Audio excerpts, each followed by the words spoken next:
porque sabemos que desde ellas se siguen organizando crímenes y ataques y atentados y siguen prevaleciendo dentro de ellas algunos jefes de organizaciones que tienen mando y que tienen comunicación, que a veces tienen acceso incluso a celulares con sus subordinados afuera. Razón por la cual hemos querido dedicar este enfoque principalmente a ese tema, y lo vamos a hacer con una persona experimentada, con una larga relación con la gestión de las prisiones, como es Julio Magán. Trabaja ahí desde antes que se creara, ha trabajado ahí desde antes que se creara el INPE en marzo de 1985 y hizo una larga carrera hasta ser presidente de esta institución. Al cabo de 40 años en la vida pública no tiene ningún cuestionamiento, ningún juicio, ninguna demanda, ninguna acusación. Y junto a él hemos querido hablar con un joven abogado graduado de la San Marcos y con estudios también de criminología en la Universidad de Barcelona, de la misma manera que sobre la cuestión carcelaria en Barcelona, capital de Cataluña, donde han tenido graves problemas con las prisiones también vinculadas a la criminalidad que hay ahí. Es un puerto en el Mediterráneo a donde llega toda clase de gente, y hemos sabido que ha habido también crisis institucional en realidad a las relaciones entre los sectores separatistas de Cataluña con España en general. De manera que vamos a comenzar dándole la palabra a Julio Magán para que nos dé su opinión sobre esta decisión tomada por el gobierno del señor Gerí de absorber, ahí es la palabra que el decreto utiliza, 3 instituciones o fusionarlas en una nueva institución que se llamará SUNIR, la Superintendencia Nacional de Internamiento y de Resocialización. Es un poquito equívoco lo que el texto de la ley dice, porque dice absorción, pero no se entiende quién absorbe a quién, puesto que SUNIR no existía antes de la ley y se supone que ella debe absorber tanto al INPE como a la administración de los centros juveniles y también a una tercera institución menor de la cual nos dará cuenta el señor Magán. ¿Cuál es su reacción frente a esta decisión tomada por el gobierno del señor Gerí, señor Magán? Muy buenos días, bienvenido a RPP. Muy buenos días, don Fernando, muy buenos días. Y gracias por la oportunidad de poder dirigirnos a todos nuestros conciudadanos. Y lo primero que tendría que decir es que si la creación de la SUNIR, la pregunta sería, ¿va a ayudar a resolver los problemas fundamentales que tiene la Administración Penitenciaria Nacional y el sistema penal juvenil? Yo creo que no, porque los temas fundamentales que tiene la Administración Penitenciaria y los centros juveniles son 2 miradas diferentes, 2 perspectivas diferentes, a pesar que podrían parecerse. Por ejemplo, en el sistema penitenciario nacional hay una sobrepoblación, hay un hacinamiento de más de 140%. Tiene un problema de déficit de personal, no hay una infraestructura adecuada y no hay un presupuesto para poder dar la idea que quiere SUNIR de hacer una reclasificación de internos. Y en el sistema penal juvenil existe otro tipo de perspectiva.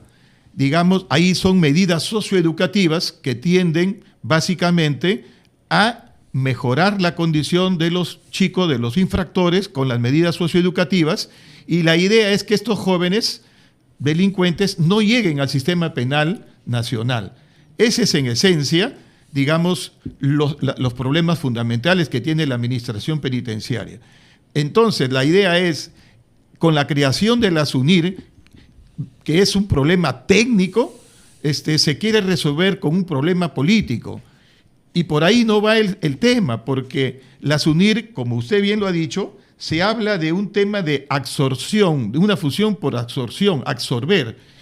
Entonces se entiende que el INPE, que es la institución, cuando se habla de una absorción, cuando una institución pública fuerte absorbe a una pequeña débil para permitirle que desarrolle sus actividades.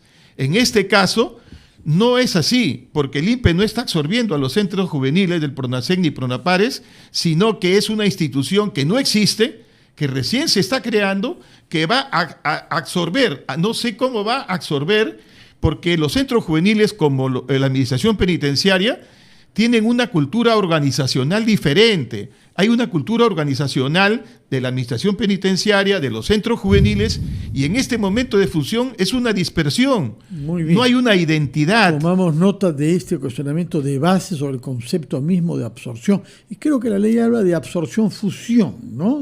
Fusión. Sí, bueno. Vamos a ver qué nos dice sobre este mismo tema el señor Marcos Galván, precisando que además de los estudios que mencioné, ha hecho estudios en la Universidad de Costa Rica. Es decir, es otro país, en este caso centroamericano, que le dará también experiencia sobre cómo hacer para combatir ahí, tanto como en Cataluña y en el Perú, a la delincuencia y a la criminalidad. Gracias, buenos días, bienvenido a RPP. Gracias, Fernando. Buen día, Julio.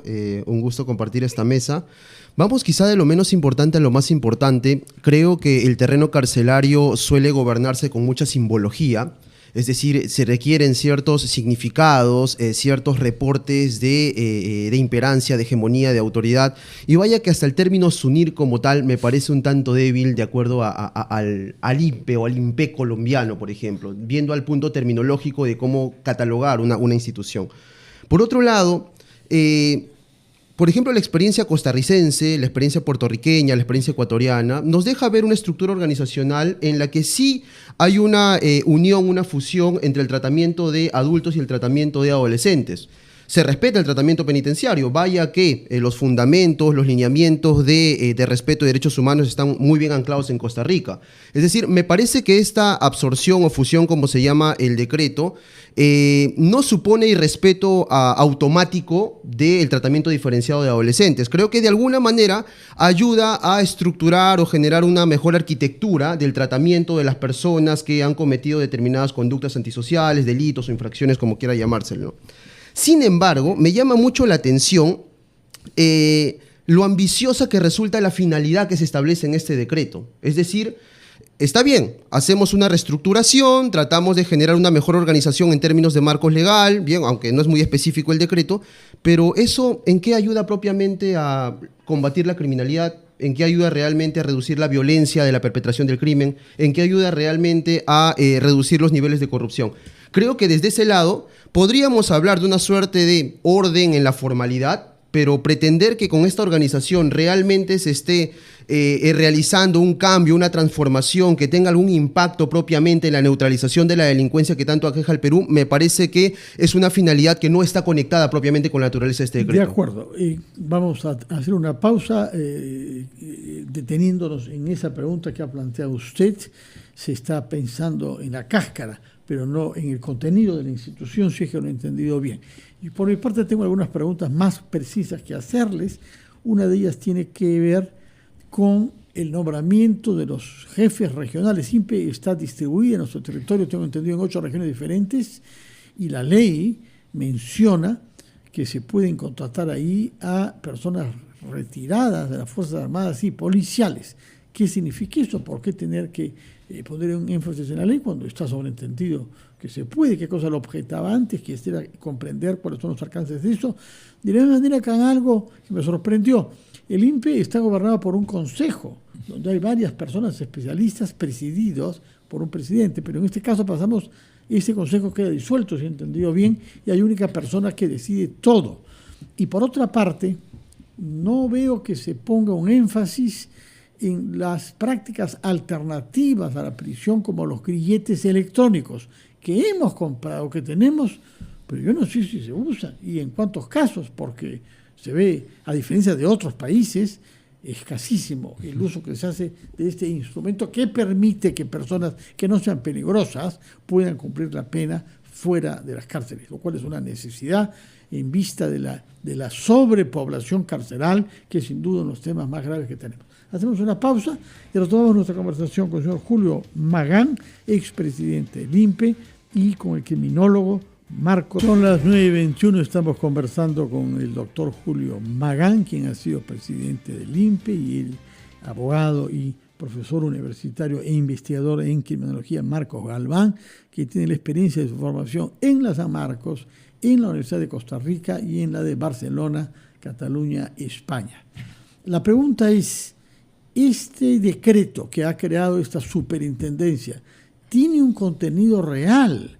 ¿Se puede presumir que ha sido elaborado por personas que saben cuáles son las prioridades de la gestión carcelaria?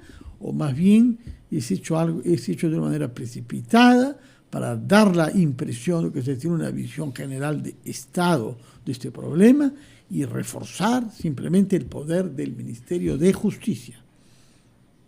Señor Magán. Bueno, yo creo que es una institución que se ha hecho a la ligera. O sea, no hay un contenido real de reforma penitenciaria en ninguna parte. Solamente es una cuestión de impacto político para querer, digamos, aparentar la presencia del presidente Gerí en los penales, y cuando el tema no era solamente el tema penitenciario, el sistema, digamos, de la lucha contra la seguridad ciudadana, parte con el tema preventivo en la sociedad, el tema de la Policía Nacional, Fiscalía, Poder Judicial y el sistema penitenciario nacional. Acá se ha hecho al revés, se ha comenzado por el sistema penitenciario queriendo imitar a Bukele, o sea, una caricatura de bucalización a la gestión, digamos, penitenciaria. Y entonces se está perdiendo una oportunidad política importante de generar realmente una superintendencia que sea un órgano autónomo, que sea por concurso público para el superintendente, para los intendentes. En cambio, se está poniendo a una persona, designando a una persona que va a depender del manoseo político del ministro de Justicia. O sea, siempre el Ministerio de Justicia ha sido el enemigo principal de la administración penitenciaria. ¿Por qué? ¿Por qué enemigo? No lo deja desarrollar.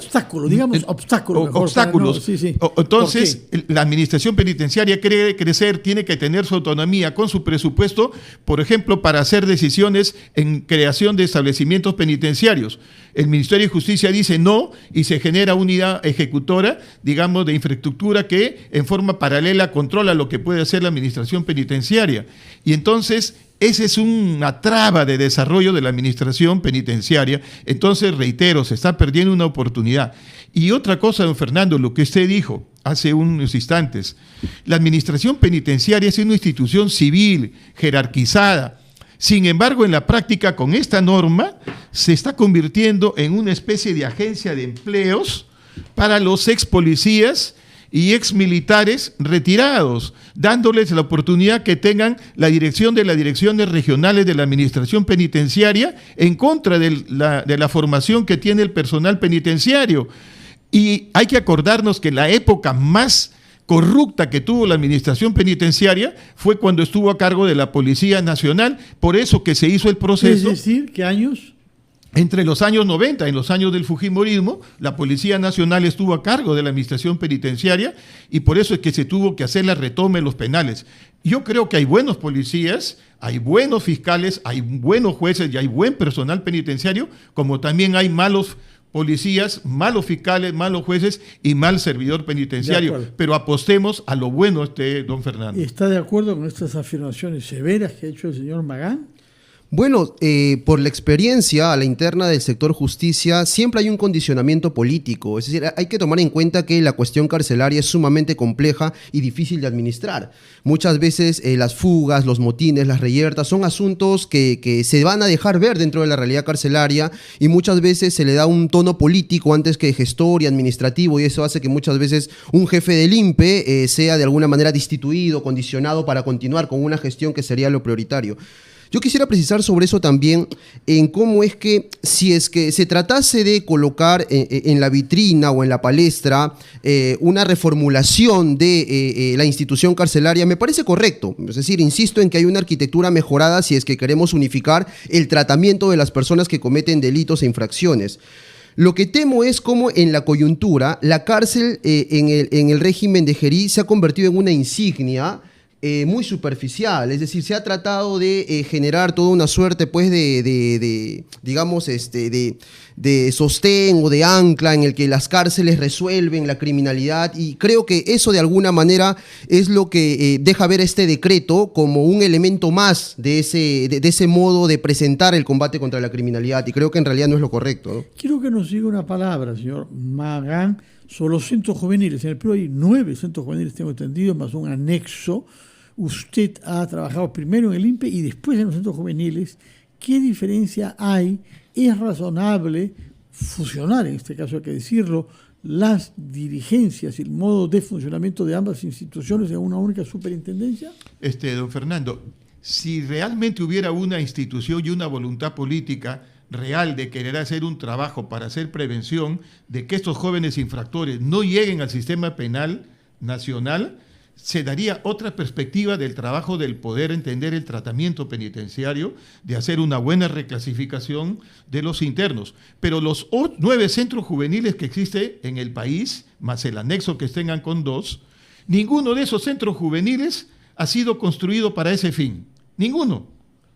Entonces, la situación es bien crítica dentro de los centros juveniles. Cuando yo estuve a cargo de los centros juveniles, que fue entre el 2017 y el 2018, justo en el proceso de transferencia del Poder Judicial hacia el Ministerio de Justicia, nosotros planteamos unas 12 medidas de reforma del sistema para poder dar... ¿Se han cumplido alguna de ellas? Algunas cosas se hicieron porque no culminé el proceso y ya pasó al Ministerio de Justicia y el año 2019 se crea el PRONASEC. Entonces, pero actualmente, ¿quiénes dirigen el PRONASEC? Son policías. Son policías, o sea, se ha dejado la perspectiva real del trabajo de poder lograr que los chicos mejoren. Los niveles de reincidencia en los centros juveniles es poco. No llegan mucha gente al sistema penitenciario nacional. Es una muy buena señal que no haya reincidencia es una buena tendencia que habría que mejorar con el trabajo, digamos, de los profesionales. Ahora, esta ley define términos de referencia para contratar a los directivos de esas UNIR más elevados, más exigentes. ¿Estaremos ante un personal mejor seleccionado y por concurso público? ¿O pasa lo contrario? Se está rebajando el nivel, como hemos visto en otros campos bajo esta presidencia de la República, que se rebajan las exigencias y se nombra con menos meritocracia y más arbitrariedad. Bueno, sí, creo que al final el decreto es muy genérico, solamente da algunas pinceladas de lo que podría ser una superintendencia. En el reglamento se van a ver mayores especificaciones. En efecto, hay una perfilación de los directivos que creo que cualitativamente se vincula mucho al conocimiento técnico que se debe tener sobre la dirección o la gestión de la institución carcelaria, conocimientos en temas penitenciarios, conocimientos criminológicos, cierto bagaje dentro del sector público. Es decir, en ese sentido, yo no colocaría propiamente el punto de discusión o de cuestionamiento.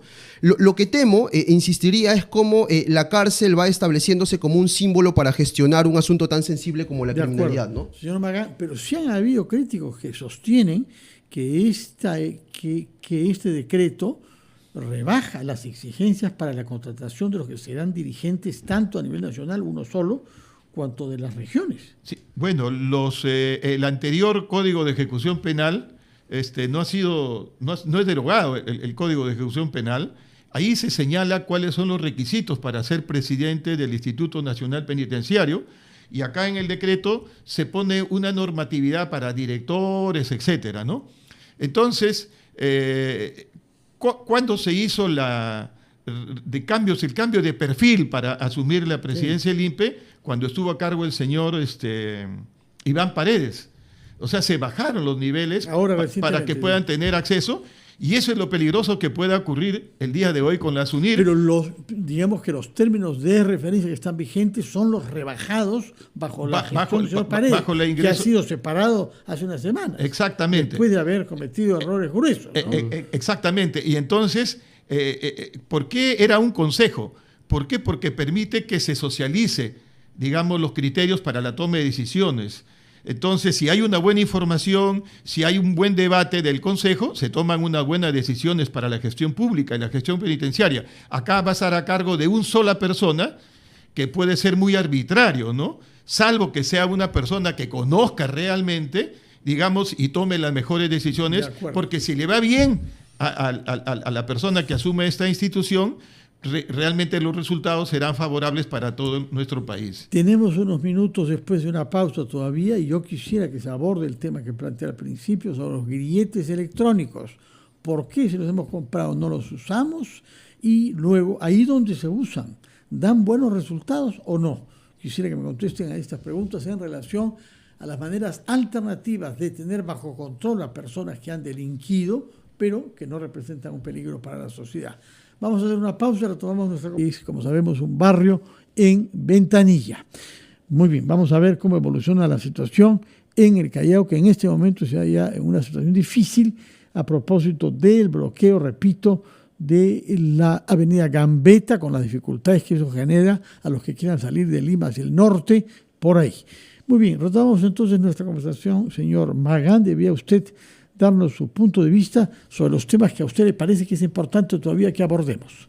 Mire, a mí me preocupa, yo creo que es bueno que la administración penitenciaria mejore en el sistema de tecnología para poder hacer un buen control de ingresos, y también me gustaría que participen las empresas privadas, que haya drones para hacer un buen control y mejore totalmente en el aspecto tecnológico la administración penitenciaria. Pero lo que me preocupa y llamo la atención y espero que los medios de comunicación y las personas interesadas en el sistema penitenciario, hay una quinta disposición que señala el decreto legislativo, que dice 5.1, autorizar de manera excepcional y transitoria al Ministerio de Justicia y Derechos Humanos a conducir el procedimiento de contratación de empresas privadas que resulte necesario para la implementación del control de visitas, ingresos y egresos de bienes, objetos y efectos, incluidos los destinatarios de alimento y funcionamiento de los elementos penitenciarios y centros juveniles. Ojo, se tiene que tener mucho cuidado con esta contratación y la adquisición de esta contratación que se va a hacer con alguna empresa privada. No vaya a ser que haya un negociado detrás de esto y alguien se quiera ganar un dinero. Entonces yo creo que debe haber un concurso público, una licitación pública, que sí es necesaria la tecnología para poder hacer un buen control en los establecimientos penitenciarios. Pero sabemos que los regímenes de emergencia, cuando se saltan algunos controles básicos, favorecen efectivamente la corrupción, que como vemos en nuestro país abunda. Señor Galván, ¿qué nos dice usted sobre lo que piensa que son las prioridades que debemos tratar? Yo quisiera enfatizar en lo siguiente. Hacinamiento carcelario es equivalente a cárceles inseguras y proyección de inseguridad ciudadana. Si no pensamos en el hacinamiento como esa macrovariable, como ese gran problema complejo que tiene la cárcel, no vamos a poder hacerle frente a ningún tipo de variable penitenciaria, educación, tratamiento, salud o lo que fuere. Yo instaría al Ministerio de Justicia que veamos, digamos, con mayor gestión, con mayor tecnicismo el asunto carcelario. Sé que hay mayores decretos que están a punto de promulgarse y el que me genera particular preocupación es el control judicial de la redención de la pena. ¿Por qué? Porque la redención de la pena es un canal o una oportunidad para que los internos puedan trabajar y estudiar, de alguna manera tener un horizonte para readaptarse y puedan justamente egresar a partir de este dispositivo legal. Si generamos un control judicial, si colocamos al juez para contabilizar meros días si han trabajado o no, porque ellos no están para fiscalizar si hubo corrupción o no, si solamente para contabilizar, vamos a generar otro nudo, vamos a generar otro obstáculo para que las personas puedan egresar, vamos a tener mayor hacinamiento, mayor imposibilidad de monitorear cárceles, mayor posibilidad de alianzas clandestinas internamente, y eso se va a proyectar en planeamientos de secuestros o extorsiones desde las cárceles, como se pueden estar viendo en este momento, ¿no? Palabras finales, señor Magán. Don Fernando, primero, yo creo que la administración penitenciaria, lo que se está haciendo con ellos, se está perdiendo una oportunidad importante para hacer cosas buenas. En la práctica creo yo que este dispositivo es un despropósito, es algo insensato, sin sentido. Entonces yo llamo que los futuros administradores del país, en este caso va a haber un proceso electoral, espero que quienes asuman la presidencia o el Congreso de la República, tanto el Senado como la Cámara de Diputados, deroguen las leyes pro crimen y evalúen bien esa normatividad respecto a la administración penitenciaria, porque la administración penitenciaria no merece este tipo de trato.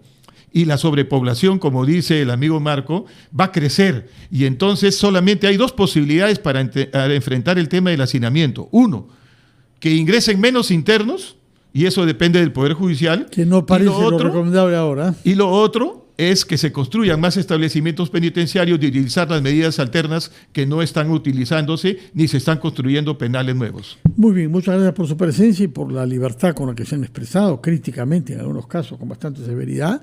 Ojalá efectivamente que haya el presupuesto que acompañe esta voluntad de reforma y presupuesto para construir más cárceles, porque lo que tenemos ya ahora es sobrepoblación y eso es sumamente negativo para todos, sobre todo para los internos a los que aspiramos que se resocialicen. Muchas gracias por su presencia.